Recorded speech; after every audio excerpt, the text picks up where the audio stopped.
कहीं भी देखना है तो आप साधना प्राइम न्यूज का ऐप डाउनलोड कर सकते हैं। फिर देर किस बात की, फौरन अपना स्मार्टफोन उठाइए और न्यूज, स्पोर्ट्स, एंटरटेनमेंट से जुड़ी ताजा तरीन खबरों के लिए लाइव जुड़िए। मेरी बिटिया थोड़ी सी बड़ी हो गई है, कुछ जिद्दी, कुछ नकचड़ी हो गई है।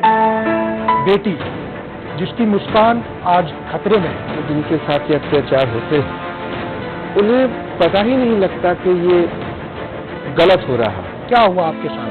किसी दोस्त के साथ ये हादसा हुआ है। जब से मेरी बच्ची ना बाहर निकलती है, घर में गुमसुम सी रहती है। क्या ये पीड़ा आप देख सकते हैं उनकी आंखों में? बच्ची को दिमागी तौर पर ताकतवर बनाना बेहद जरूरी है। समस्याओं को उनके समाधान तक पहुंचाना है। जो लड़कियां सफर करती हैं उनका खाला हॉस्पिटल फ्री में मुफ्त में इलाज करने को तैयार। देखिए बिटिया स्पेशल रविवार सुबह 11 बजे और रात 9 बजे सिर्फ साधना प्राइम न्यूज पर, क्योंकि सच जरूरी है।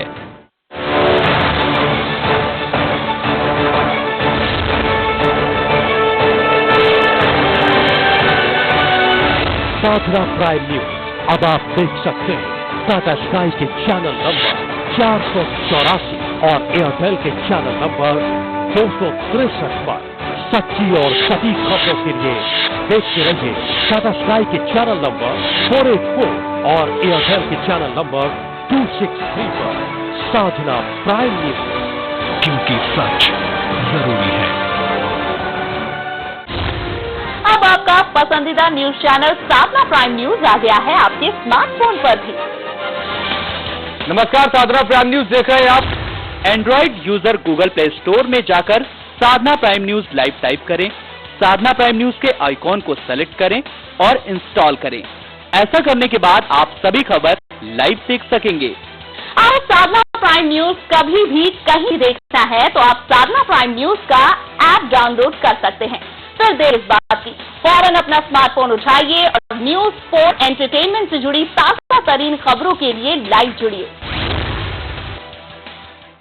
मेरी बिटिया थोड़ी सी बड़ी हो गई है, कुछ जिद्दी, कुछ नकचड़ी हो गई है। बेटी जिसकी मुस्कान आज खतरे में है, जिनके साथ ये अत्याचार होते हैं उन्हें पता नहीं लगता कि ये गलत रहा।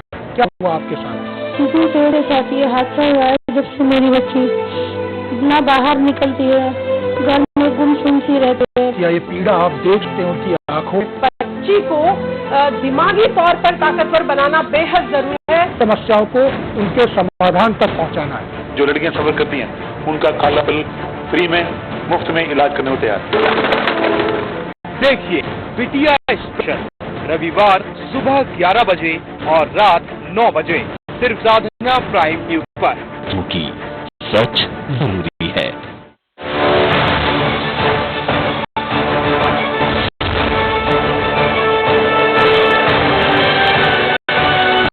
साधना प्राइम न्यूज अब आप देख सकते हैं टाटा स्काई के चैनल नंबर 484 और एयरटेल के चैनल नंबर 263 पर।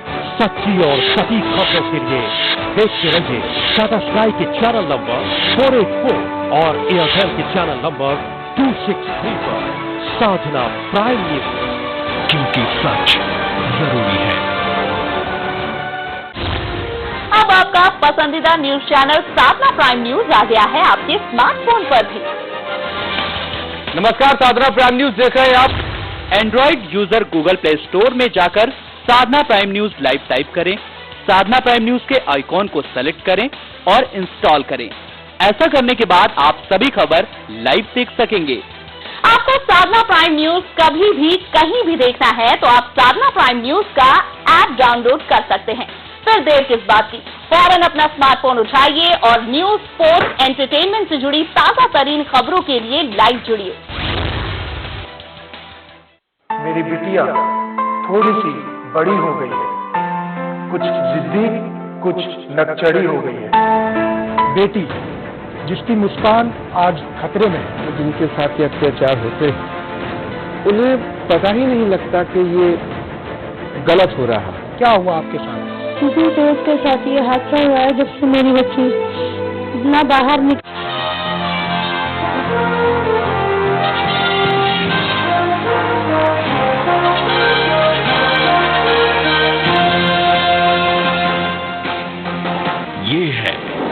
साधना प्राइम न्यूज, क्योंकि सच जरूरी है।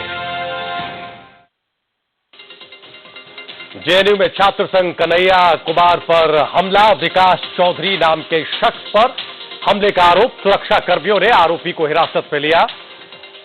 कन्हैया के बयान से नाराज है आरोपी। श्री श्री रविशंकर के कार्यक्रम में कल शाम 5 बजे जाएंगे प्रधानमंत्री नरेंद्र मोदी।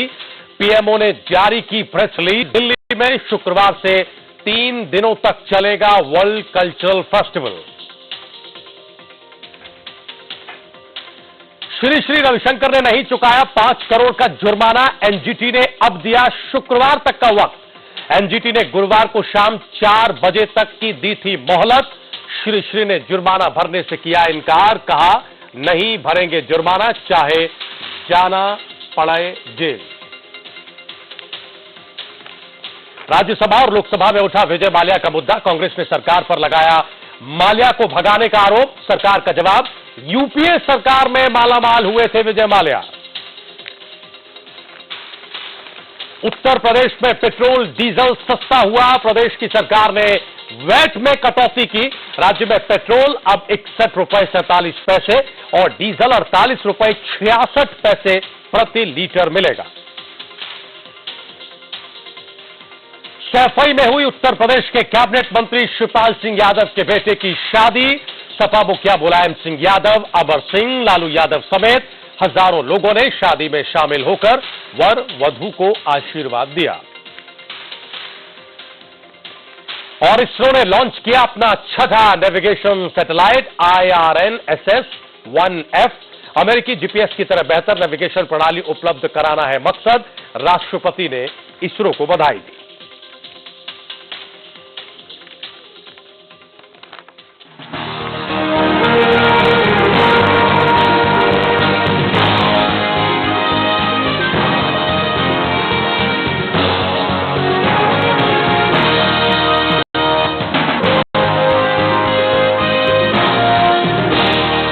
नमस्कार, बहुत स्वागत है आप सभी प्राइम न्यूज पर। मैं हूं राजीव रघुनंदन। वक्त प्राइम एजेंडा है। ये कहानी सिर्फ एक राजा के रंक बनने की नहीं है, बल्कि रंक बने राज के सरकार और पूरी व्यवस्था को चुनौती देने या फिर ठेंगा दिखाने का भी मामला है।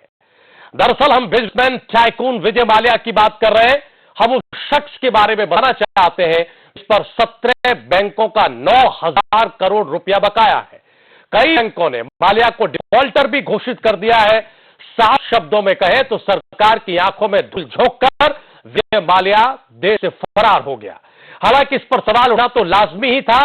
सरकार और विपक्ष की संसद के भीतर और बाहर खूब तीखी बयानबाजी हुई। राहुल गांधी ने आरोप लगाया कि सरकार ने माल्या को भागने दिया, जबकि जेटली साहब ने कहा कि माल्या के बाहर जाने और क्वात्रोची के भागने में फर्क है। पुरानी बात है, लेकिन आपको बता दें कि इटली के नागरिक क्वात्रोची पर बोफोर्स तोप सौदे में दलाली लेने का आरोप था। सवाल यह भी है कि इस मामले में माल्या और क्वात्रोची की तुलना कितनी सही है। राज्यसभा में विपक्ष के नेता गुलाम नबी आजाद ने भी सरकार को घेरे में लिया और कहा कि विजय माल्या सुई नहीं है जो ऐसे लापता हो जाए। उन्होंने कहा कि 1 किलोमीटर दूर से दिखने वाला शख्स, लंबा चौड़ा परिचय उसका है, वो गायब हो जाता है। आजाद ने सरकार पर सवाल भी उठाए। कहा कि सीबीआई के लुकआउट नोटिस देने के बावजूद पासपोर्ट जब्त क्यों नहीं किया गया। अब सवाल है कि आखिर माल्या को देश से भागने में किसने मदद की। 9,000 करोड़ की रकम बहुत बड़ी रकम होती है, लेकिन हैरान करने वाली बात तो यह है कि कैसे कोई शख्स इतनी बड़ी रकम के कर्ज डूबने के बाद भी अय्याशी में लगा रहा। हैरत की बात यह भी कि अगर कोई आम आदमी छोटा मोटा कर्ज बैंक से लेकर बैठ जाए तो बैंक के रिकवरी एजेंट उसे परेशान करते हैं, उठा कर ले जाते हैं। लेकिन सवाल है कि माल्या को लूट की छूट किसने दे रखी थी। सवाल यह भी कि क्या माल्या ने बैंकों को रिश्वत देकर लोन लिया था। आखिर किस आधार पर बैंकों ने 9,000 करोड़ रुपए का कर्ज दे दिया। लुकआउट नोटिस के बावजूद माल्या देश से बाहर कैसे निकल गया, क्योंकि जिसके खिलाफ लुकआउट नोटिस होता है उसे एयरपोर्ट पर जरूर रोका जाता है। ऐसे में सवाल यह कि माल्या भागे हैं या फिर भगाए गए हैं। सैकड़ों सवाल हैं जिन पर आज हम प्राइम एजेंडा में चर्चा करेंगे।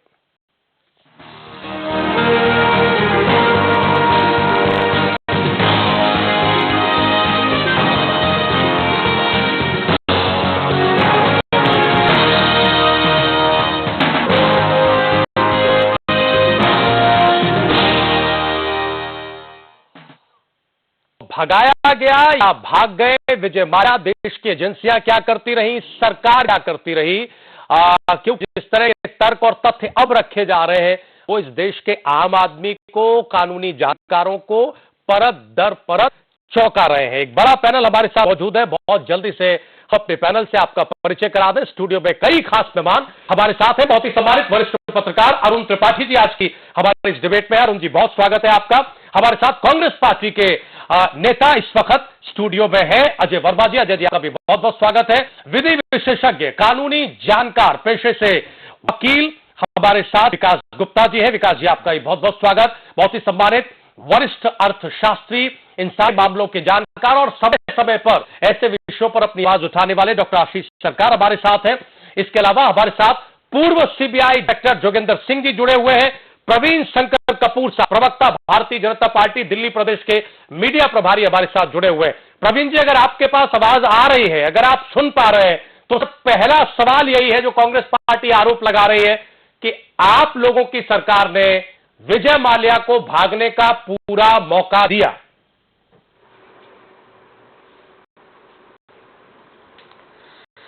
देखिए, कांग्रेस कुछ भी बोल सकती है क्योंकि अब उसकी स्थिति ये है, वो कहीं है नहीं, ना भी वापसी है उनकी, तो वो कुछ भी कह के और छूट जाते हैं। मैं आपसे एक बात पूछता हूं, विजय माल्या एक डिफॉल्टर हैं, उसके अलावा वो एक सांसद भी हैं। एक सांसद होने के नाते उनको बहुत सारे संवैधानिक राइट मिले हुए हैं। मुझे ऐसा लगता है उन्होंने उनमें से किसी एक का दुरुपयोग किया इस देश से भागने में। दूसरी बात, लुकआउट नोटिस किस तारीख को जारी हुआ और वो गए कौन सी तारीख को, यह भी हमें देखना होगा। प्लस ये लोन दिए कब गए थे? जो लोग आज लोन की रिकवरी को लेकर के बहुत ज्यादा शोर मचा रहे हैं जी, मैं उनको याद दिलाना चाहूंगा कि ये लोन उन्हीं के कार्यकाल में मिले, उन्हीं के कार्यकाल में विजय माल्या जी सांसद भी बने और उन्हीं के कार्यकाल में वो किंगफिशर एयरलाइन, जो उनका एक बहुत बड़ा स्टेटस सिंबल थी, वो डूबी और वहीं से उनका पतन हुआ। अदरवाइज जो उनकी शराब कंपनियां हैं वो तो काफी नफे में आज भी चल रही हैं। उनमें से किसी एक का बहुत बड़ा प्रीमियम पर उन्होंने बेचा भी अभी हाल में।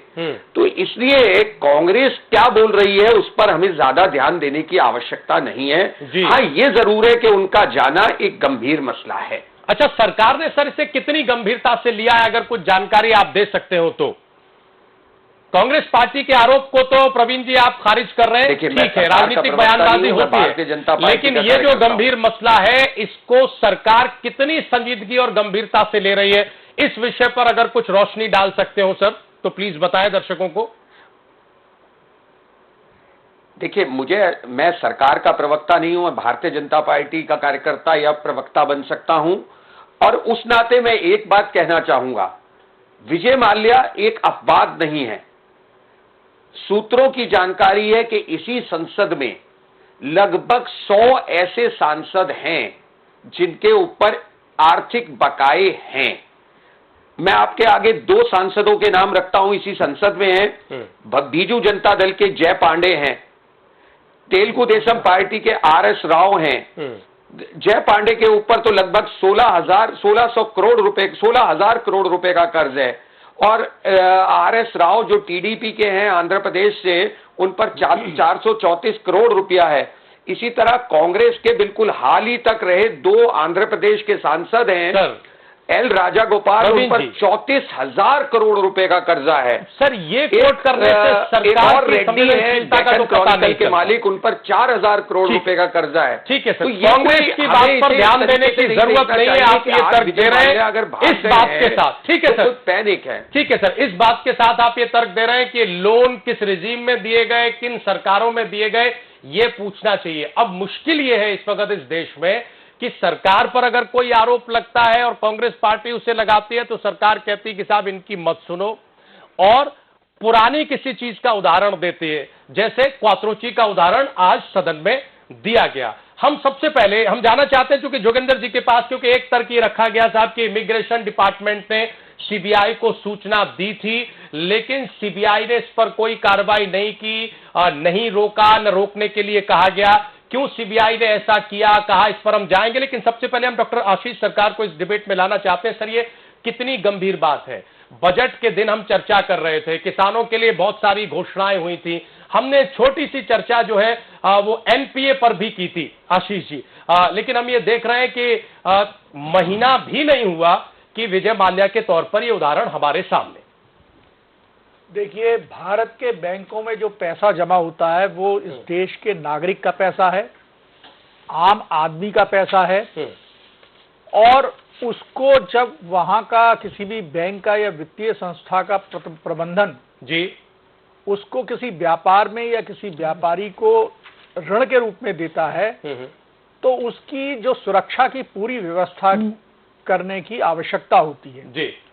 इस पर निगरानी रिजर्व बैंक ऑफ इंडिया करती है, सीएज अपॉइंट किए जाते हैं, और सारी कड़ी व्यवस्थाएं होने के बावजूद भी जी बड़ी बड़ी मछलियां जो किसी भी कानून के दायरे को आसानी से तोड़ देती हैं जी, और भारतीय बैंकों का पिछले 6 दशकों से हम ये देख रहे हैं जी। आशीष जी, हम आपकी बात सुनते हैं, आपका चूंकि हमें फ्रेम नहीं मिल रहा है, हम सर आते हैं लौटकर आपके पास। हम जरा एक टिप्पणी यहाँ अरुण जी से लेने। अरुण जी, सर हम इसे कितनी गंभीरता से देखें, ये आरोप प्रत्यारोप थोड़ा सा अलग हटाकर। सर राजीव जी, मुझे एक बात कहनी है, एक जो बहस की एक जो शैली बन चुकी है, जब भी सरकार की किसी गफलत की, किसी गलती को लेकर के कोई आरोप लगता है, तो एक तर्क पद्धति चल पड़ी है कि ये तो कांग्रेस ने भी किया था, ये तो कांग्रेस ने भी किया था, कांग्रेस ने इतना किया, कोतरों की भागे, ये हुआ वो हुआ, कांग्रेस के कार्यकाल में उनको लोन दिए गए उनकी डिफाल्टर होने के बावजूद जी।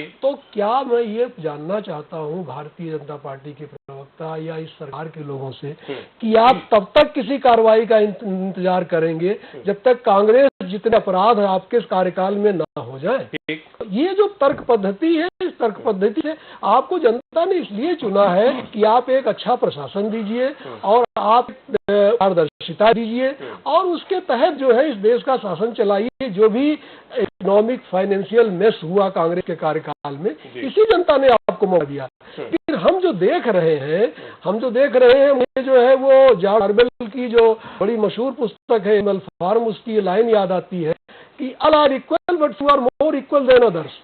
तो कुछ लोग जो है वो ज्यादा ही बराबर हैं, और वो दिखाई पड़ रहा है कि सबत को नहीं दोष गुसाई, रवि पावक सुरसर की नहीं, और बल जान शंका सब काहू, पक्र चंद्रमा कर सही न राहू।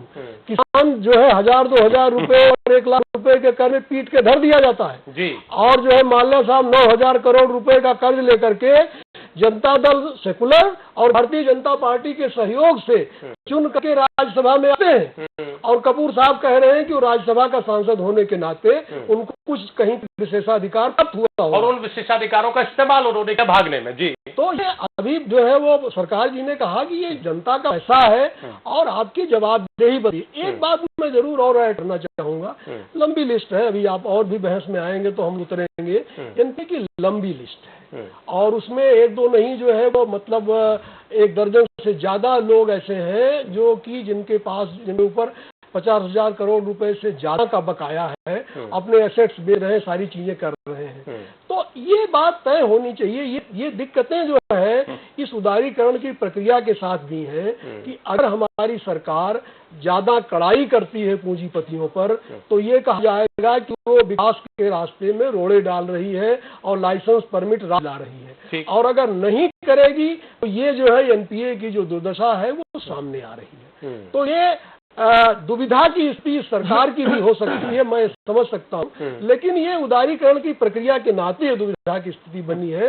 लेकिन बार बार लोगों ने कहा है कि रेगुलेटरी मैकेनिज्म स्ट्रांग होना चाहिए अगर हमें लिबरलाइजेशन को सक्सेसफुल बनाना है। तो नरेंद्र मोदी जी की सरकार, अरुण जेटली जी जैसे वित्त मंत्री जो कि अपने आप को बहुत बेदाग, बहुत कुशल और एक अच्छे वकील के रूप में पेश करते हैं, कब एक बेहतर रेगुलेटरी मैकेनिज्म बनाएंगे ये जो इकोनॉमिक मेस इस देश में हो रही है जी। अब डिबेट तो बहुत लंबी है, कौन कौन माल्या है, कुछ नाम तो अभी कपूर साहब ही ले रहे थे। क्या इस घटना से बाकियों पर शिकंजा कसेगा? इस पर हम आएंगे, लेकिन हम पहले जरा जोगेंद्र जी के पास एक टिप्पणी के लिए जाना चाहते हैं। सर, ये बात कितनी सीरियस है जब ये आरोप लगे कि इमिग्रेशन डिपार्टमेंट ने सीबीआई को सूचित किया था, लेकिन सीबीआई ने कोई प्रॉपर रिस्पॉन्स नहीं दिखाया, और क्या कोई सांसद किसी भी विशेषाधिकार का इस्तेमाल करके भाग सकता है, वही तब जोगिंदर जी जबकि लुकआउट नोटिस जारी हो?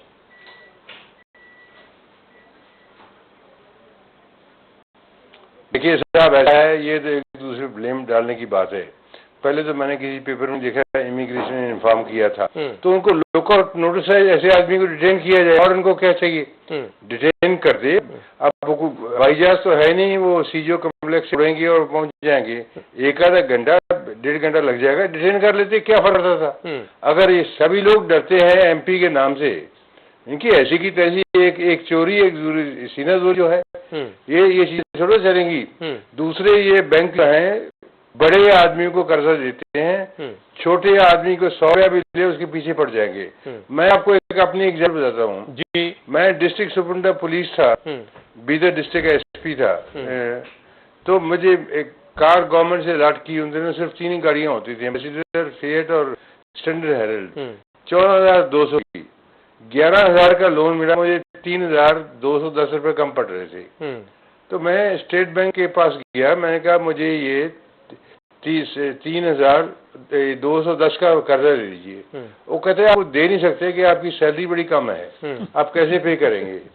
मैं कहा मैं डिस्ट्रिक्ट एसपी हूँ, कन्फर्म्ड आईपीएस ऑफिसर हूँ, तुम्हारा ख्याल 3,000 लेके भाग जाऊंगा। नहीं दिया, फिर मुझे अपने बाप को लिखना पड़ा, उन्होंने मुझे पैसा भेजा जो है 3,000 रुपये इसके लिए।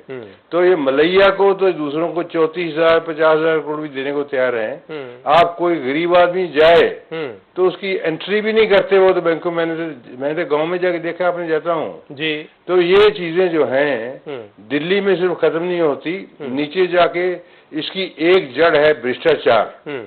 अब क्या होता अगर सीएमडी कहता मुझे एडिक्वेट सिक्योरिटी नहीं है, क्यों नहीं देखते? अभी कभी आपने ये ब्रांड नेम पे भी दे दिया उनको लोन, पहले तो उस बैंकर को डिसमिस किया जाए। अब कल को कहेंगे जी पान पराग का भी अच्छा नाम है, या फलाना तंबाकू अच्छा है, या ये सिगरेट जो है इस कंपनी इस ब्रांड पे भी 1,000 करोड़ रुपए लोन दीजिए। कुछ ऐसा है कि हर चीज कानून तो नहीं बना सकती सरकार, लेकिन सर मुश्किल है कि सरकार का जो भी करेगा उसकी छुट्टी हो जाएगी। बैंक है जिन्होंने लोन दिया, बहुत लंबी है सर। एसबीआई ने 1,600 करोड़, पीएनबी का 800 करोड़, आईडीबीआई का 800 करोड़, यूको बैंक का 320 करोड़। जी साहब ऐसा है, शुरुआत तो कीजिए। अभी तो एक भी नहीं किया आपने, अभी तो शुरू तो कीजिए। मैं नहीं कहता कि सारों को होलसेल रिस्पॉन्सिबिलिटी फिक्स करके सीएमडी को करिए, निकाल दीजिए उनको, unfit for any other job, ताकि ये लोग भी खड़े हो सकें। होता है ये प्रैक्टिस में जी, ये कोई नई चीज नहीं है, पॉलिटिशियन प्रेशर डालते हैं। मेरे ऊपर खुद था बिहार चीफ मिनिस्टर को छोड़ने के लिए प्राइम मिनिस्टर का, मैंने कहा लिख के दीजिए। मैं जब इंटरपोल की मीटिंग अमेरिका था, मैंने रहता रिटायरमेंट के लिए, तो एक प्रेस वाला मुझे कहता है हाउ डू यू रिएक्ट, मैं क्या कह दिया आपकी ट्रांसफर हो गई है। तो मैंने वो जो सीबीआई का डीआईजी आया था, मैंने पूछा भी क्या, हाँ जी कल लेट ऑर्डर आए थे, so and so took over. मैं कहा आई एम वेरी हैप्पी, मेरे दोस्त है वो तो ठीक आदमी है, मुझे कोई इतराज नहीं। मुझे कहने रिएक्शन क्या है प्रेस वाला, मैं कहा वंडरफुल, पूरी की पूरी तनख्वाह और कोई काम नहीं, इससे अच्छी बात क्या होगी जो। तो ये जो है बैंकर को भी खड़ा होना पड़ेगा, हम आते हैं सर, सरकार को भी ये तो खड़ा होना पड़ेगा। लेकिन मुश्किल ये है जोगिंदर सर कि हर बार खड़े होने के लिए हम कुछ घटनाओं का इंतजार करें, जब एक बड़ी घटना हो जाए तब हमको लगता है कि अरे ऐसा भी हो रहा है, इसके खिलाफ खड़े होने की जरूरत है। 9,000 करोड़ रुपए लेकर एक उद्योगपति कर्जदार होकर वो चला जाता है लंदन, अब हम खड़े होने की बात कर रहे हैं। सर ये मुश्किल है। लुकआउट नोटिस क्या है, लुकआउट नोटिस कितनी गंभीर बात है? अगर लुकआउट नोटिस किसी के खिलाफ है तो क्या क्या उसके सामने परिस्थितियां हैं? लुकआउट नोटिस जिसके खिलाफ है, क्या वो आदमी जा भी सकता है? हम जरा विकास जी से जानेंगे। विकास गुप्ता जी विशेषज्ञ के तौर पर हमारे साथ हैं, हम आप सर, लेकिन एक अजय जी की टिप्पणी ले लें। हम सर एक अजय जी की टिप्पणी ले लें, क्योंकि अभी पूर्व साहब ने कहा कि नहीं साहब कांग्रेस की बात पर तो कोई भी ध्यान देने की जरूरत नहीं, और साथ ही साथ उन्होंने ये कह दिया कि किसकी रिजीम में दिए गए थे, ये भी जरा देख लीजिए। अजय जी, झूठ बोलने का सारा काम भारतीय जनता पार्टी के नेताओं ने और मोदी जी सरकार देखिए देखो देखेंगे नहीं, टीका टिप्पणी करना शुरू कर देंगे कि साहब इसका है, सारा उसका है, साहब ऐसा है। अरे 9,000 करोड़ रुपए का मुद्दा ताजा मारे का है, लेके सबसे पहले जिम्मेदारी ये बनती है, लुकआउट नोटिस के बाद सरकार का दायित्व। सारी सरकार के फेलियरिटी तो ये कह देते हैं कि कांग्रेस ने की थी इसलिए हम सुधार रहे हैं, और पीठ थपथपाने का मुद्दा आता है ये कहते हैं कि ये भारतीय जनता पार्टी का। आज पूरे देश में थू-थू हो रही है बीजेपी सरकार की। 18 महीने का 2 साल का कार्यकाल इनका पूरा होने जा रहा है। सारी फहरिस्त अगर आप उठा के देखें, कितने लोग इसमें आए हुए दिख रहे हैं, कितने काम इनके, कितने वादे इनके सच्चे हुए हैं। बड़े आराम से प्रवीण जी ने बैठ के वहां आरोप लगाना बहुत आसान काम है, किसी पे आरोप लगा दीजिए, आप ये नहीं देखेंगे कि इसके पीछे वो तो सारे नेता करते हैं, ये कोई नई बात नहीं। इसके पीछे है क्या? फिर भी तो मैं ये कहना चाहूंगा कि बैंकों का, हमारे जोगिंदर जी भी कह रहे थे कि साहब उनको सस्पेंड कर दीजिए। एक सिस्टम है देश का, देश के सिस्टम का एक बिल्कुल सही कहा हमारे आशीष जी ने कि, और कहा कि कोई गरीब किसान अगर थोड़ा सा भी लोन लेने चला जाता है तो फॉर्मेलिटियों में ही मर जाता है। ये लोकतंत्र है। लोकतंत्र की परिभाषा का तो इतना परिभाषित कर दीजिए कि उसमें संविधान में संशोधन कर दीजिएगा, और जब संशोधन नहीं होंगे तो और अभी ऐसे कितने माल्याए निकलेंगे जो इस गरीब जनता के खून पसीने की कमाई के पैसों को लेकर लुकआउट नोटिस के बाद सरकार की आंखों में अब ये कह रहे साहब पता नहीं सांसद बन गए। भारतीय जनता पार्टी के सहयोग से राज्यसभा के सांसद बने हैं। ये मोदी जी को संज्ञान ही नहीं है, बीजेपी के नेता ये कैसे प्रवक्ता है, इनको ज्ञान ही नहीं है। इन्हें अपना ज्ञान बढ़ाना चाहिए कि आपके पार्टी के सहयोग से सांसद बने,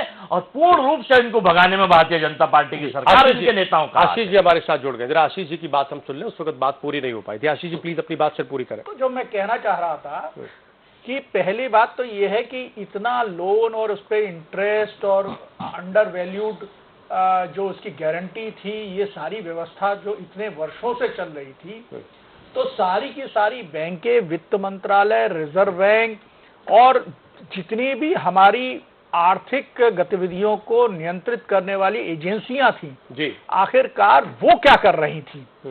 पहली बात तो ये है कि जब लोन दिया जाता है तो लोन के लिए उसकी सिक्योरिटी होती है, गारंटी होती है, उसकी वैल्यूएशन नापा जाता है और उसके पैरामीटर्स को फिल होने के बाद में लोन दिया जाता है। ये लोन देते टाइम गड़बड़ी हुई, उसके बाद में हर वर्ष रिजर्व बैंक ऑफ इंडिया इन लोनों का ऑडिट कराता है, तो हर ऑडिट में ये कैसे निकलते चले गए। और जब पूरी तरह से एनपीए भी होता है तो अगर मान लीजिए 2 क्वार्टर्स में अगर पहले की अगर हम कानून लें तो 2 क्वार्टर्स में अगर इंटरेस्ट सर्व नहीं होता है या उसकी किस्त नहीं आती है तो उसको एनपीए कर दिया जाता था। तो ये सारी व्यवस्था में जब एनपीए में आ गया था लोन, तो उसकी रिकवरी की क्यों नहीं व्यवस्था की गई? अब रिकवरी नहीं हुई तो ये लोन पर इंटरेस्ट बढ़ता गया, ये कोर्ट में क्यों नहीं गए? अगर ये सारा कुछ हो गया था, जब पूरी की पूरी तरह से पूरी जो इनकी इंडस्ट्रीज की जो व्यवस्था थी, और फिर यही नहीं, एक इनकी जो शराब बनाने की कंपनी थी उसको बड़े भारी मूल्यों पे बेचा गया, उसकी जो प्रोसीड्स आए यानी उससे जो पैसा मिला वो इनके लोनों को एडजस्ट करने के लिए क्यों नहीं लिया गया? आखिरकार इसमें पूरी की पूरी सिर्फ कुछ बैंकों के सीएमडी या कर्मचारी या अधिकारी ही नहीं, वित्त मंत्रालय का पूरी व्यवस्था सोती रही। अब जाने वाली बात है, तो इस देश में आप रेड लाइट अगर जंप करते हैं तो आप वीडियोग्राफी में आ जाते हैं। बिल्कुल ठीक बात। और उसके बाद में आपके यहाँ पर नोटिस आ जाता है कि साहब आपने रेड लाइट जंप किया है। एक पासपोर्ट धारी व्यक्ति भारत के ऑथराइज्ड एयरपोर्ट से बाहर निकल जाए और कोई व्यवस्था ये कहे कि साहब फलाना चोरी हुई थी इसलिए इसको भी होने दो। नहीं, लेकिन डॉक्टर आशीष सरकार वो ये भी कह रहे हैं कि वो सांसद है और बतौर सांसद कुछ विशेषाधिकार, जिस पर जोगेंद्र जी ने कहा ऐसी की तैसी आपके खिलाफ अगर लुकआउट नोटिस है तो आपको पकड़ा जाएगा। तो ये जो कपूर साहब का तर्क था कि विशेषाधिकार चूंकि वो सांसद है, उस विशेषाधिकार का इस्तेमाल करके वो चले गए। विशेषाधिकार अगर लुकआउट नोटिस हो गया तो लीजिए, कौन से विशेषाधिकार सांसद को ऐसे कि क्राइम करने के बाद, हत्या करने के बाद भी उनको मौका मिले? कपूर जी से पूछ लीजिए, नॉलेज ज्ञान तो हमारा भी बढ़ा दें। जहां तक विशेषाधिकार का प्रश्न है, देखिए अब बोलना बहुत आवश्यक है। जिनको आपने, आप मेरी भी सुनिएगा, आरोप चारों तरफ से भारतीय जनता पार्टी पर और मुझ पर व्यक्तिगत हैं, जिनको आपने विधि विशेषज्ञ के रूप में हमें परिचय दिया था, जब वो बोले तो ऐसा लग रहा था जैसे कांग्रेस का कोई प्रवक्ता बोल रहा हो। मैं इनसे एक बात पूछना चाहता हूं, अजय वर्मा कांग्रेस को ही प्रवक्ता है ले चलते हैं। विकास जी जो विधि विशेषज्ञ है वो अभी तक बोल नहीं पाए, हम उनके पास जाना चाहते हैं। कपूर साहब, अजय वर्मा जी है, कांग्रेस पार्टी के नेता है, प्रवक्ता है, वही बोल रहे हैं जी। इसी देश में एक अन्य उद्योगपति को पिछले 3 साल से लगभग जेल में रखा हुआ है। समझाइए कि पढ़ाइए, आंकड़े तो सारे नेट में उपलब्ध है, आप आंकड़े पढ़ के मिला, प्रैक्टिकल कुछ मिला। और ये सारे लोन अभी आपकी सरकार जी कह रहे थे कि वित्त मंत्रालय के घोटालों से मिले, तो वो वित्त मंत्रालय किस सरकार का था? क्या वर्तमान सरकार के वित्त मंत्रालय में घोटाले हुए हैं? ये काम 2 साल में हुआ है। लोन मिले, क्यों नहीं ये बात बोलने पे हिम्मत की जाती? क्यों नहीं आप अपनी गलती स्वीकारने की हिम्मत करते हैं? बोलने की हिम्मत करता? क्या कर लिया हमने? एक और उद्योगपति को 3 साल से जेल में रखा हुआ है। मतलब सरकार के हाथ बंधे हुए, सुप्रीम कोर्ट पूरा प्रयास कर रहा है। आप कह रहे हैं कि सरकार के हाथ बंधे हुए हम कुछ कर नहीं सकते। भाग गया है, अभी तो अडानी जी का मामला सामने आएगा कुछ समय बाद। आप उस दूसरी बात पे आइए। इससे पहले ललित मोदी भागे थे, वो किस सरकार के टाइम पर भागे भगाया था?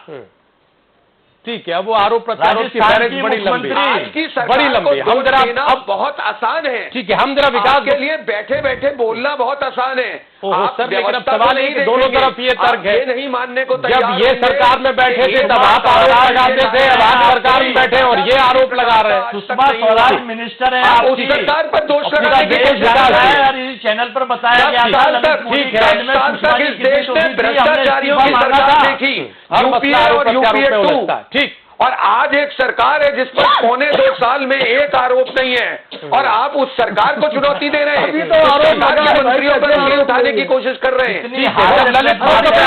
आरोप पर ही चर्चा हो रही है। व्यापम में आरोप लगा, व्यापम घोटाला, विकास जी के पास जाने, मुंडे घोटाला, मध्य प्रदेश कितने घोटाले आपके बताएं? बैठे बैठे गिनते रहिए, कोई भी केंद्र सरकार से जुड़ा हुआ घोटाला।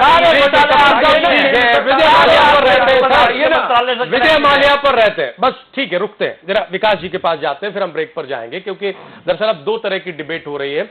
एक डिबेट ये भी है कि साहब उद्योगपतियों को या इस तरह के लोगों को बैंक के इतने बड़े बड़े लोन दे देती हैं, लेकिन किसान अगर कुछ पैसा मांगने जाए बैंकों के पास तो क्या क्या चीज होती है, ये जो दोहराव है ये क्यों? और दूसरा ये भी है, बस कपूर साहब आएंगे, सर आएंगे। दूसरा ये भी है कि साहब इस घटना से क्या सरकार की आंखें खुलेंगी, क्या नियम कानून और कड़े होंगे, और ये भी जांचा परखा जा रहा है कि और कितने माल्या हैं जिन पर नजर रखने की जरूरत है। लेकिन लुकआउट नोटिस जारी था, ये बात बड़े बड़े अक्षरों में कही जा रही है। हम विधि जी से जान लें। विधि जी, बताइए जरा कि जब लुकआउट नोटिस जारी होता है किसी भी व्यक्ति को लेकर, तो उसकी क्या व्यवस्था होती है, और अगर लुकआउट नोटिस के बावजूद एक व्यक्ति चला गया इस देश से बाहर, भले ही वो सांसद क्यों ना हो, तो ये कितनी बड़ी नाकामी मानी जाए? देखिए, बहुत बड़ी बात है कि अगर इसमें लुकआउट नोटिस था और इमिग्रेशन ने उन्हें वहां डिटेन नहीं करा, तो it's a very very serious lapse. Rajiv ji, एक जो बहुत महत्वपूर्ण बात है कि आज देश में तकरीबन 4 लाख करोड़ का एनपीए है। बात यह नहीं है कि बैंक का काम है डिपॉजिट लेना और उसको आगे पैसा कमाने के लिए उन्हें उद्योगपतियों को देना, लेकिन इंपॉर्टेंट बात यह है कि company get sick and the promoters get rich. Company sick होने के बावजूद अगर प्रमोटर रिच है, तो इस बात को इन्वेस्टिगेट करने की आवश्यकता है कि अगर उस कंपनी में जो बैंक ने लोन दिया है, अगर उसका डाइवर्जन है, तो ये मनी लॉन्ड्रिंग भी है, चीटिंग भी है, फोर्जरी भी है। और इतने सख्त कानून है मनी लॉन्ड्रिंग में, और विजय माल्या वाला मैटर भी ईडी को रेफर हुआ और उसके बावजूद भी इतने दिनों में कोई एक्शन नहीं लिया गया। ये एक बहुत सीरियस लैप्स है, और सरकार को कि किस वक्त किसको लोन दिया गया या नहीं दिया गया वो इतनी महत्वपूर्ण बात नहीं है। आज अगर एक सक्षम सरकार है तो उसका ये दायित्व बनता है कि इस देश में पूंजीपति जो इस बैंकों के लोन को लेकर के एक राइड ले रहे हैं और अपने आप को रिच से रिच करते जा रहे हैं और कंपनियों को सिक कर दिया गया है, उनके खिलाफ सख्त से सख्त कार्रवाई की जाए। इससे कोई कैपिटलिज्म को फर्क नहीं पड़ना, लेकिन एक फिस्कल डिसिप्लिन की एक जरूरत है। आज जो एक फिस्कल फाइनेंशियल इम्प्रोप्राइटरी हो रही है कि आप कंपनी में 5,000 करोड़ ले लीजिए, 2,000 करोड़ आप ओवर इनवॉइसिंग करके अपने आप निकाल लीजिए, अपने मकान, अपनी ऐशोआराम की चीजें उसी कंपनी के पैसे से खरीदिए। ऐसे चोर उचक्के इंडस्ट्रियलिस्टों को पकड़ने की देश में सख्त आवश्यकता है, और जब तक ये फिस्कल डिसिप्लिन नहीं आएगा, there is going to be a huge drain on the banking financial system, और देश जो एक रिसेशन और इकोनॉमिक स्लोडाउन की तरफ है, जो आपने देखा होगा पिछले कई दिनों में जो बैंक सेक्टर को बहुत बड़ा धक्का लगा है। तकरीबन 4 लाख करोड़ का आज की तारीख में एनपीए है। इतना बड़ा कैपिटल रिस्ट्रक्चरिंग करना इस देश में, जब तक इन इंडस्ट्रीज से रुपया वापस नहीं आएगा, उसको करना एक बहुत ही कठिन इशू है। कठिन इशू। और क्या सरकार हमारी अब संवेदनशील होने जा रही है? जी आपकी टिप्पणी लेंगे, हम एक छोटा सा ब्रेक ले लें। सर 2 सवाल है, एक तो वो उद्योगपति वर्सेस किसान जो हमारा नजरिया है, और दूसरा जो विकास जी ने सवाल उठाए, हम उस पर आएंगे। नहीं बल्कि पूर्ण बहुमत की सरकार है, उस पर आएंगे, और तानाशाही की सरकार है। कपूर साहब से भी जवाब लेंगे। सर एक छोटा सा ब्रेक ले लें, तुरंत हाजिर हो रहा है।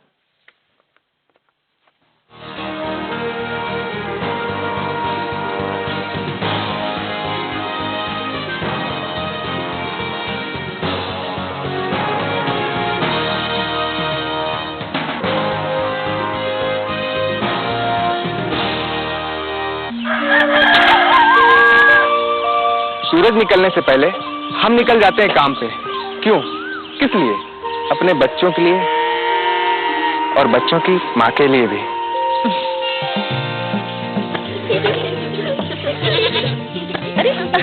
दिन भर पसीना बहाते हैं, पर रात को सोचते हैं 2 रोटी कम खा लें, ताकि इनको ज्यादा मिल सके।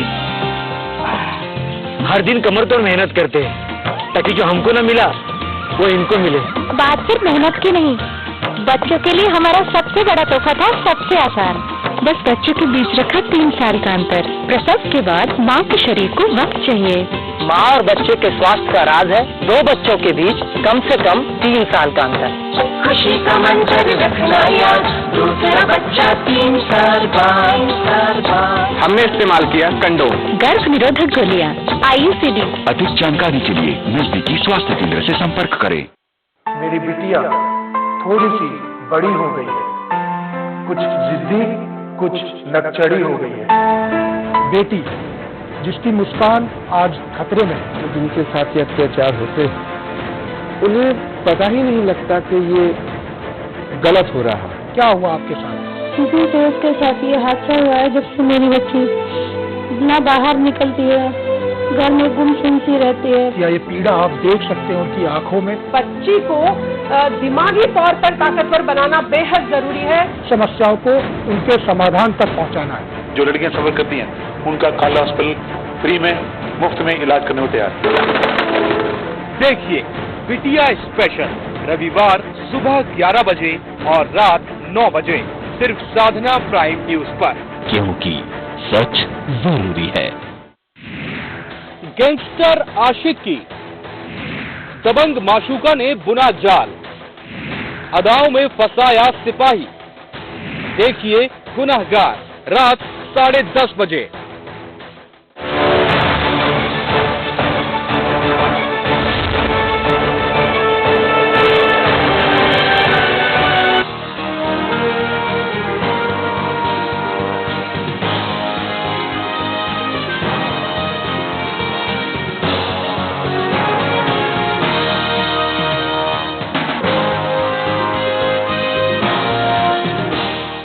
ब्रेक के बाद एक बार फिर से आप सभी का स्वागत है। प्राइम एजेंडा देख रहे हैं आप। लुकआउट नोटिस जारी होने के बाद विजय माल्या इस देश से बाहर कैसे चले गए एक, और क्या अब उनकी वापसी होगी, इस सवाल पर हम जाएं। इससे पहले डॉक्टर आशीष सरकार, ये जो अंतर है इस मामले में, खासतौर से जो ये तर्क दिया जा रहा है सर बार बार कि एक किसान अगर कुछ कर्जा ले लेता है तो पहले तो उसे बैंकों में 20 चक्कर काटने पड़ते हैं, सैकड़ों दस्तावेज लगाने पड़ते हैं, अगर वो कहीं चूक जाए कर्जा चुकाने से तो फिर क्या होता है ये आपसे छिपा हुआ नहीं। लेकिन एक शख्स 9,000 करोड़ लेकर चला गया, लुकआउट नोटिस जारी था, इसके बावजूद निकल गया। ये जो फर्क है ये हमारी सरकार कब समझेगी, कैसे समझेगी सर?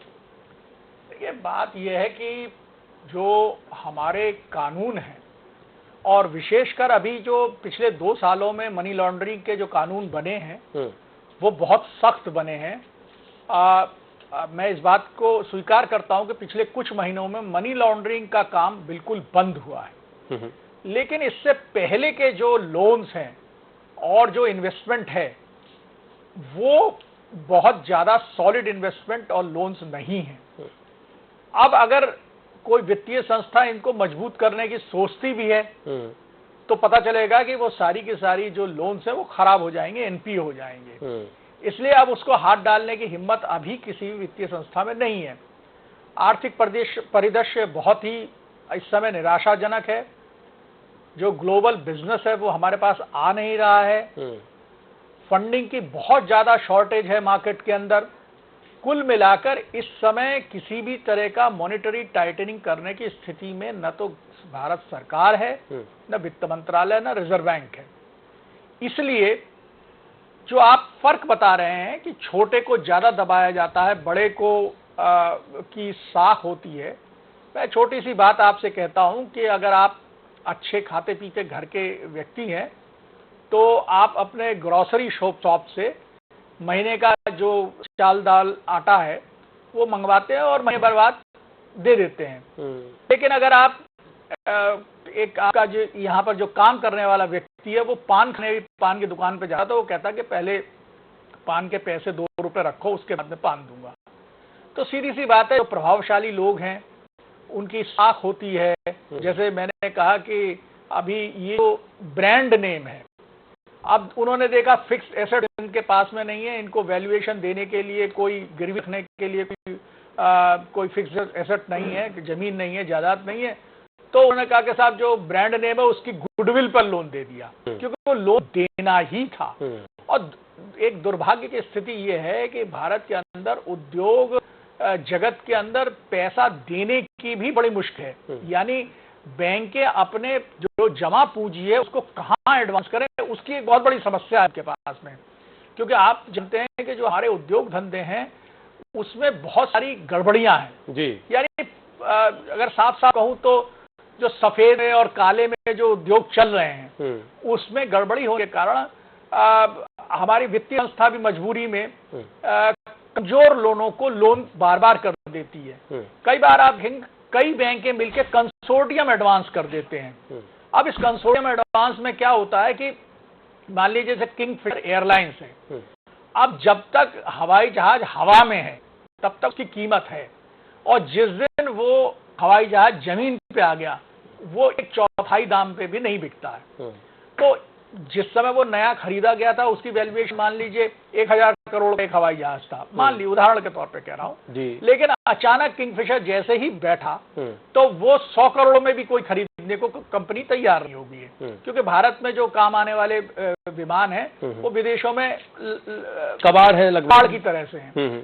तो ये जो एविएशन ब्रांच इनका बैठा तो माल्या का पूरा जो इनका साम्राज्य था, आर्थिक साम्राज्य था, वो बिल्कुल ढह गया।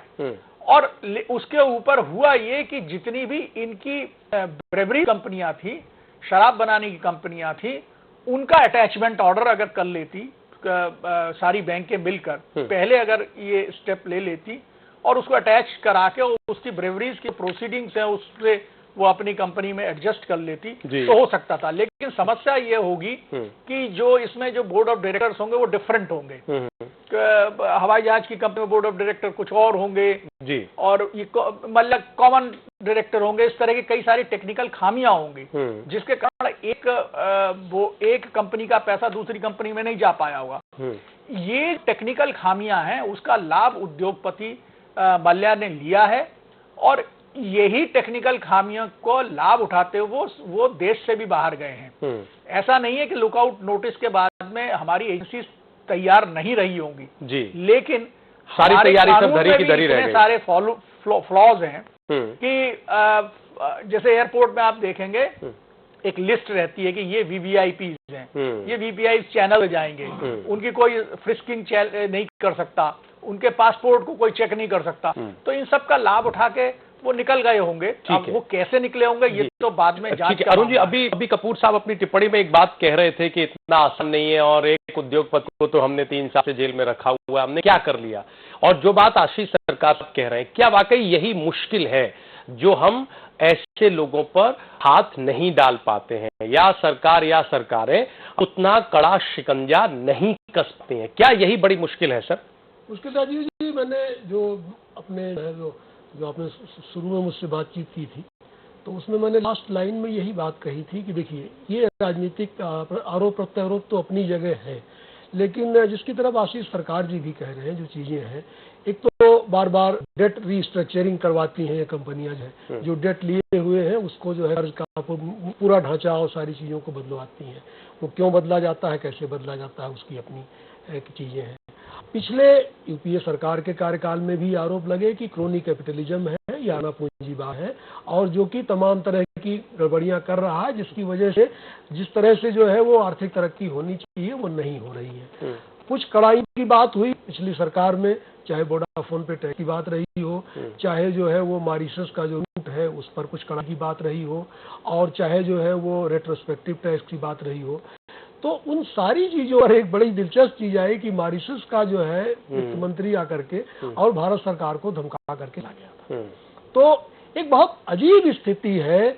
उदारीकरण का जो ढांचा है, हम लोगों ने नरेंद्र मोदी जी को एक भारी बहुमत देकर के प्रधानमंत्री देश ने बनाया, और ये उनसे उम्मीद थी कि वो कड़क दिखने वाले और एक सख्त प्रशासक के रूप में भी वो व्यवहार करेंगे, लेकिन ऐसा नहीं हो रहा। वो उनका सख्त प्रशासन ये मामलों पर भी रहेगा, और जहां भी वो राजनीतिक और लॉ एंड ऑर्डर के मामले में दखलंदाजी दे सकते हैं वो देंगे, और चीजों में डिसिप्लिन आएगी। लेकिन जिस मोर्चे पर सर्वाधिक डिसिप्लिन की उम्मीद थी वो डिसिप्लिन उनकी दिख नहीं रही है, डिसिप्लिन दिख नहीं रही है। तो ये एक बड़ी चुनौती है। रीजन आशीष सरकार साहब भी बता रहे हैं, खुद अरुण जी मान रहे हैं, लेकिन उससे ऊपर ये कि साहब जिन उम्मीदों के साथ आपको चुना था वो बात ही दिख रही है। सर इस बात का जवाब दीजिए जी, अरुण जी संक्षिप्त में पूरा करें सर। एक बात में अपनी बात पूरी कर दूं, तो जिस याराना पूंजीवाद का आरोप कांग्रेस पर लगता था, वो आरोप और ज्यादा गंभीरता से नरेंद्र मोदी जी पर चस्पा होता है, क्योंकि नरेंद्र मोदी ही 2 ताकतों के सहयोग से सत्ता में आए हैं। एक तो जो थोड़ा बहुत जो है वो राष्ट्रवादी शक्तियां हैं जो चाहती हैं कि भाई जो है वो एक खास तरह का एजेंडा लागू हो और ये हमारा देश है, विकास करे, ये भी उनके मन में रहा है। लेकिन दूसरी चीज ये है कि जो कारपोरेट जगत है उसका भारी समर्थन लेकर के नरेंद्र मोदी सत्ता में आए हैं। अडानी जी के लोन में एक साल में 14-15% की बढ़ोतरी हुई है। तो बहुत सारी चीजों से 6,200 करोड़ का लोन, तो बहुत सारी चीजों को देखना पड़ेगा। कपूर साहब,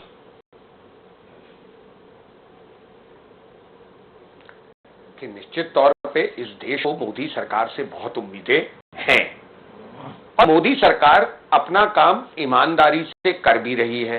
देखिए, मेरा एक प्रश्न हमेशा बना रहेगा, यहां बैठे हुए जो हम विद्वान लोगों के बीच हम बैठे हैं, कोई मुझे ये बता दे कि मोदी सरकार के कार्यकाल में कोई एक सरकारी इंसिडेंट ऑफ भ्रष्टाचार बता दीजिए। नहीं बता पाएंगे, मगर पुरानी गलियां हैं उन पर काबू करना है। मगर ये फिस्कल डिसिप्लिन एक दिन में इस देश में नहीं आ सकता। ये फिस्कल डिसिप्लिन आएगा एक लंबे पीरियड के बाद।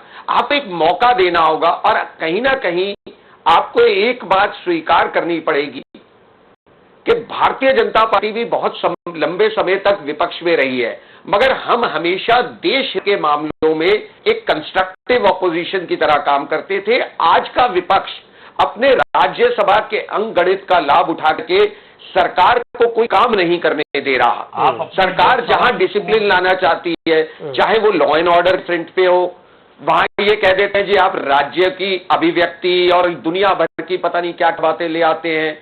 फिस्कल डिसिप्लिन हम लाने के लिए अगर इंडस्ट्रियलिस्ट पे जरा सी भी शक्ति करेंगे तो आप दे लीजिएगा उसके भी क्या परिणाम ये ले उला के रख देंगे। तो मेरा कहने का मतलब यह है कि मैं अरुण जी से पूरी तरह सहमत हूं कि मोदी सरकार से जो अपेक्षाएं हैं वो कांग्रेस सरकार से 10 गुना बड़ी है।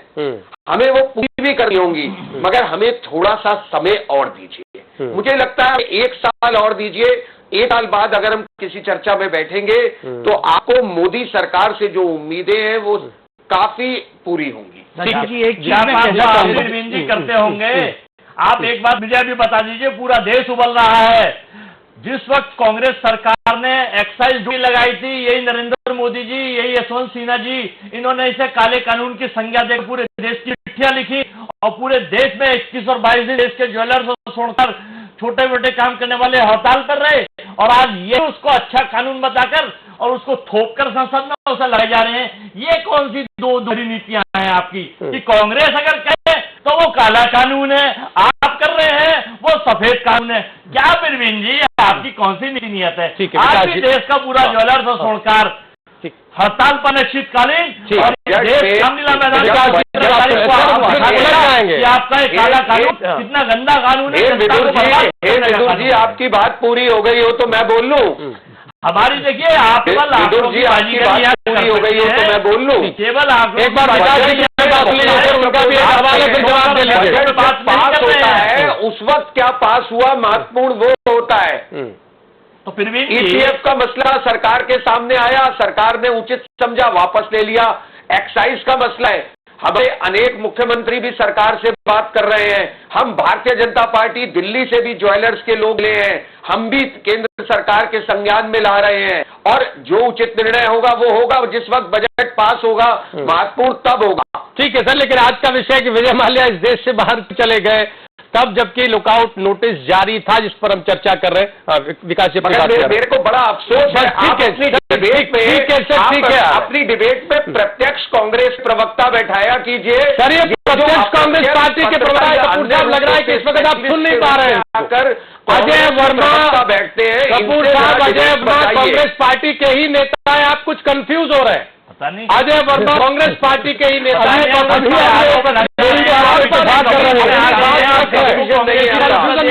बहुत मुश्किल से आपकी डिबेट में भाग ले पा रहा हूँ।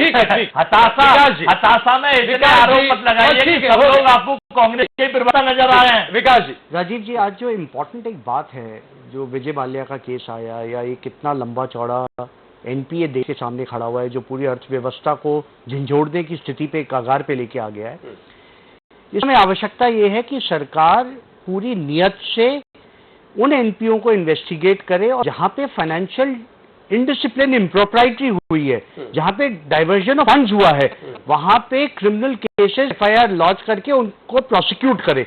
ये एक इंपॉर्टेंट बात है। ये हम नहीं कह रहे कि सारे उद्योगपति देश में चोर हैं या सभी लोग गलत हैं, लेकिन जिन कंपनियों में रुपया बैंकों को किसी एक पर्पस के लिए दिया गया है, और अगर वहां से उस रुपया का डाइवर्जन किसी और काम के लिए किया गया है, तो वो इंपॉर्टेंट बात है जो आज करनी चाहिए। जी, हम जरा एक सवाल लेकर जोगिंदर जी के पास जाना चाहते हैं। सर एक माल्या तो सब निकल गए, आप बाकी माल्या कैसे पकड़े जाएंगे सर?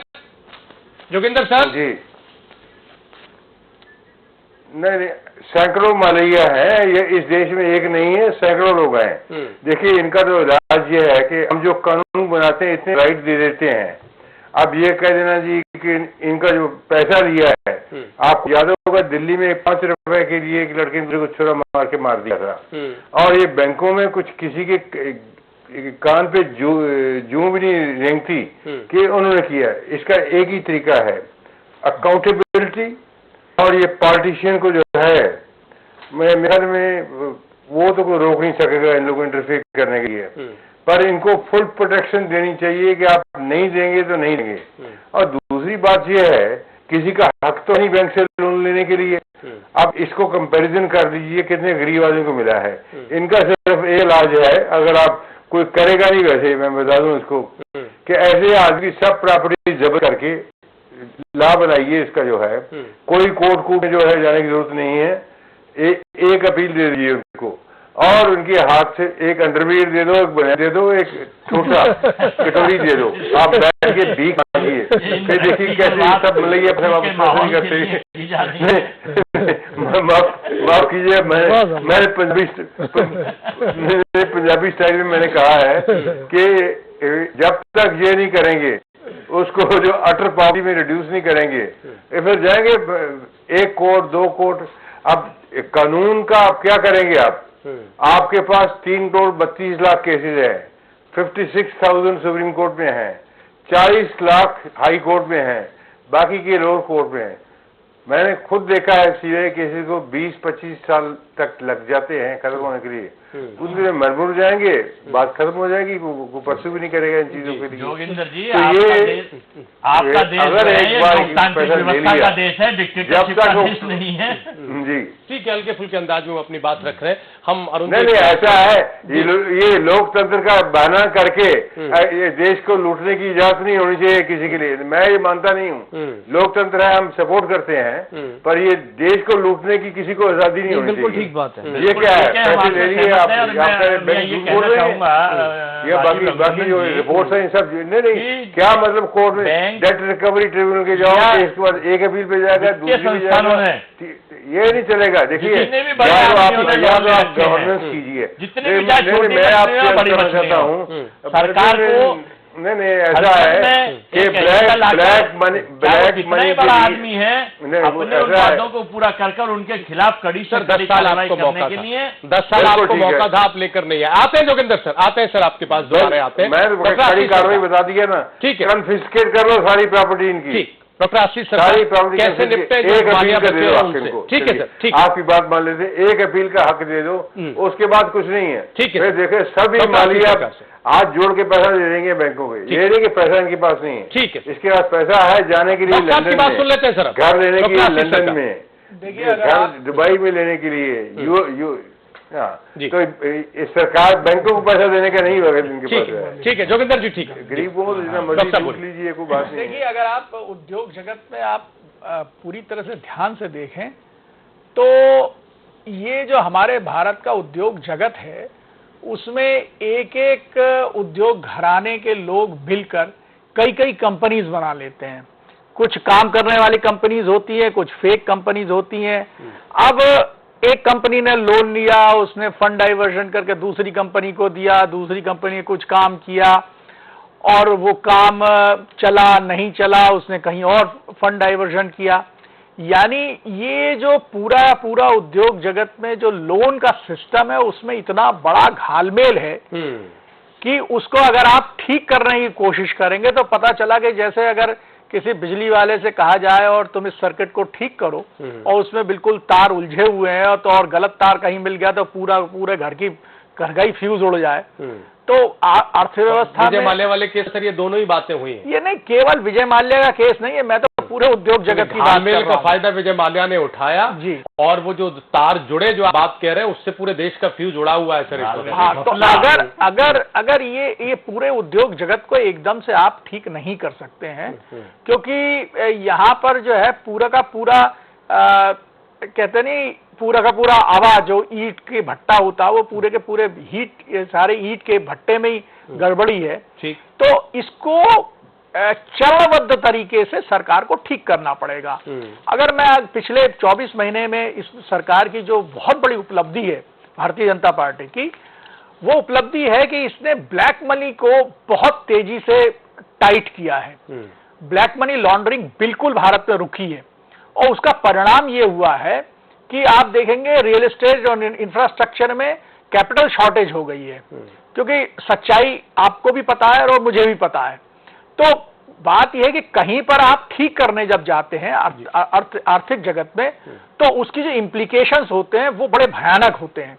इसलिए किसी भी बीमारी को अचानक ठीक नहीं किया जा सकता है। अगर किसी व्यक्ति को क्षय रोग हो गया, ट्यूबरकुलोसिस हो गया, तो आप चाहें कि एक हफ्ते में वो ट्यूबरकुलोसिस ठीक हो जाए, उसके लिए 6 महीने का कोर्स उसे करना ही पड़ेगा और ज्यादा है तो मोदी सरकार वो कोर्स करने के लिए तैयार है। मोदी सरकार मैं इस बात को बिल्कुल कह रहा हूं कि हमारा जो भारतीय जनता पार्टी के नीति जो हमारे मोदी सरकार है, वित्त मंत्रालय है, वो बड़ी गंभीरता से कानून ला रहा है, उसको लागू कर रहा है। लेकिन उद्योग जगत में पिछले 60 वर्षों से जो कुछ होता आया है, ठीक है, उसको आप 60 महीने में ठीक कर लेंगे, ये संभव नहीं है। और करने जाएंगे तो उद्योग जगत बैठ जाएगा। फिर भी हम उम्मीद करते हैं कि ये जो मैं भाषा किसी की नहीं कर रहा हूं, कम से कम देखिए मैं शुक्रिया सभी मेहमानों का, बहुत धन्यवाद है जय वर्मा जी, समय अब इतना है। बहुत शुक्रिया सभी मेहमानों का आज की इस डिबेट में आने के लिए, हिस्सा लेने के लिए। आज का प्राइम एजेंडा यहीं तक, आप लोग कहीं जाइएगा नहीं, खबरें जा रही हैं।